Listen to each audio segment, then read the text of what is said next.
السلام علیکم دوستوں اور متروں، میں فارحان امین ہوں اور آج ہم لاہور میں ہونے والے ایک ناخوشگوار واقعے کے متعلق بات کریں گے۔ یہ واقعہ تھانہ شاد باغ کی حدود کے اندر ہے اور جعلی پیر کے متعلق ہے، جس کا جو مقدمہ ہے وہ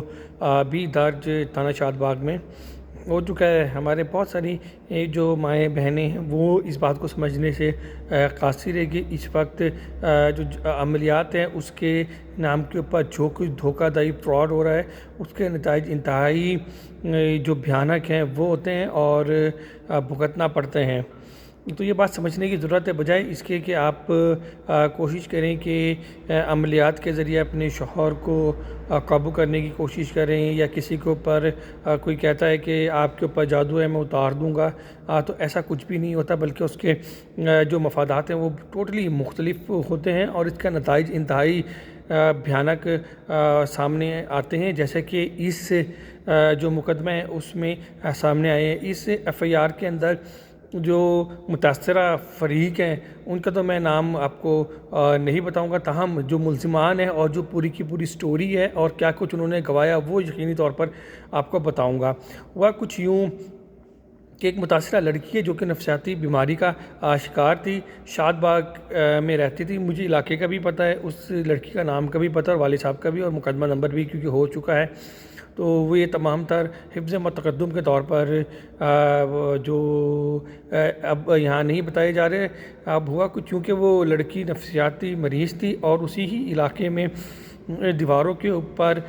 رائٹنگ میں لکھا ہوا تھا کہ ایک عامل ہے جس کا نام جاوید ہے،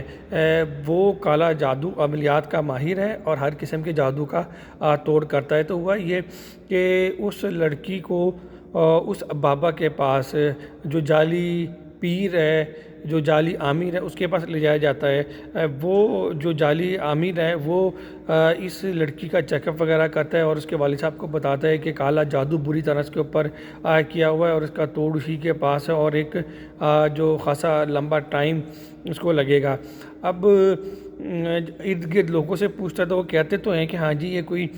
سفلی کرتا ہے، اب یہ نہیں پتہ یہ صحیح ہے یا نہیں۔ تو جب لوگ بھی اسے کہتے ہیں کہ ہاں بھی یہ کوئی عمل کرتا ضرور ہے، اب ہے یا نہیں، تو وہ کنفیوز کا شکار ہو جاتا ہے اور اسی کنفیوژن میں وہ اس جو بابا ہے عمل کرنے والا جعلی پیر جعلی عامر اس کے اوپر اعتبار کر لیتا ہے اور اس کو کہتا ہے کہ میری بیٹی کا جو علاج ہے وہ کرنا شروع کرے۔ علاج کے نام کے اوپر جو بابا ہے وہ 6 تولے سونا ان سے ہتھیار لیتا ہے اور 1,40,000 روپے جو نقدی ہے وہ بھی ان سے بہانے سے عمل کے نام کے اوپر، اتارے کے نام کے اوپر، جنات کے نام کے اوپر وہ ان سے لے لیتا ہے، جبکہ اس کے گھر کا جو گیس کا میٹر ہے وہ بھی کٹا ہوا ہوتا ہے۔ تو وہ جو لڑکی کا والد ہے اسے کہتا ہے کہ جی میرا میٹر لگوا دیں، تو اس کے اوپر بھی لگوانے میں تقریباً 40,000 روپے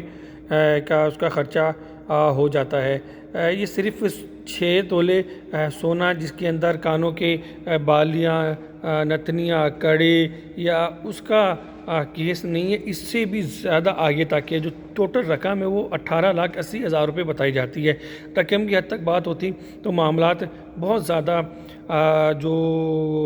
خراب ہے وہ نہیں ہوتے، لیکن یہ بات اس سے بھی آگے تک گئی ہے۔ نہ صرف متاثرہ لڑکی سے عامل بابا نے پیسے عطیہ ہے جس کی جو کل مالیت ہے 6 تولے سونا اور نقدی ملا کر 18,80,000 روپے بنتے ہیں، بلکہ اس کو لڑکی کو جو اپنی عزت ہے وہ بھی گنوانی پڑ گئی۔ ہوا کچھ یوں کہ عامل بابا جس کا نام جعلی عامل پیر بابا، جو بھی آپ اس کو جعلی کہہ سکتے ہیں، فراڈ یا دھوکہ جس نے دیا ہے، جاوید اس کا نام تھا، اس کا ساتھی اصغر ہے اور ان کے ساتھ ایک خاتون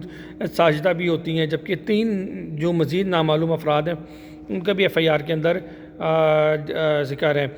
ہوا یہ کہ جو لڑکی ہے وہ علاج کے نام کے اوپر اس جعلی عامل بابا فراڈیے کے پاس جاتی ہے، تو وہ جو عمل کے نام کے اوپر اس کو ایک اکیلے کمرے کے اندر جو جعلی عامل بابا ہے وہ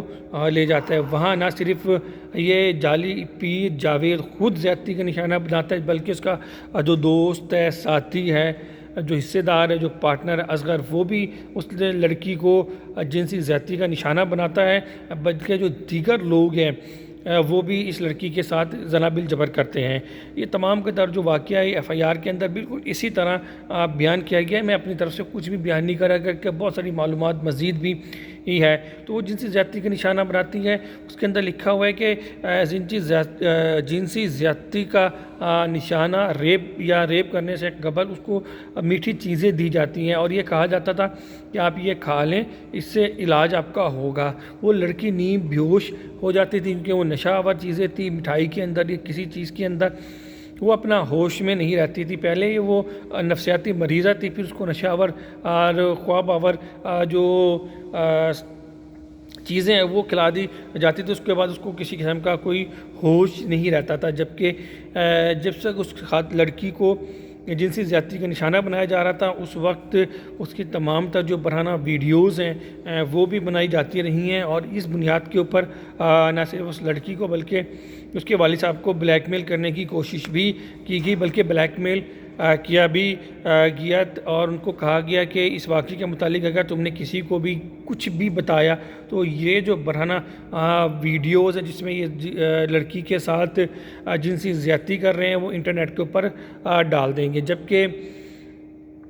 انہوں نے قانونی کارروائی سے بچنے کے لیے ایک جعلی نکاح نامہ بھی تیار کروایا جس کے اوپر انگوٹھے اور دستخط جو خاتون لڑکی ہے اس کے بھی کروا لیے تاکہ پولیس بھی ان کے خلاف کوئی کارروائی نہ کرے۔ جبکہ جو والد ہیں اور جو لڑکی وہ کہتی ہے نہ ہمیں نکاح کا پتہ، نہ میں نے کبھی اس کے اوپر سائن کیے، جبکہ جو والد ہے وہ کہتے ہیں میں ولی کی حیثیت سے میں نے انہیں اجازت بھی نہیں دی ہے۔ اب اس کے جو مقدمہ ہے جو ریپ کی دفعات کے تحت ہے، جنسی زیادتی کی دفعات کے تحت ہے، وہ تو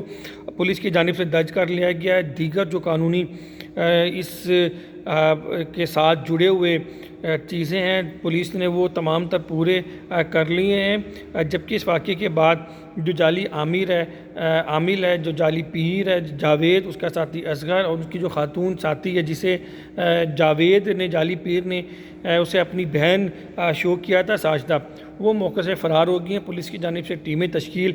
دے دی گئی ہیں، جبکہ پولیس کا کہنا ہے کہ جو جنسی زیادتی کے تحت جو مقدمات ہیں وہ درج کر لیا گیا، تاہم جو اس کیس کو کیفری کردار تک انہوں نے پولیس کا کہنا ہے کہ ہم نہ صرف اس کے پہنچائیں گے بلکہ اس کو ایک ٹیسٹ کیس کے طور پر لیں گے، تاہم پولیس کی جانب سے جو شہری ہیں خاص طور پر خواتین جو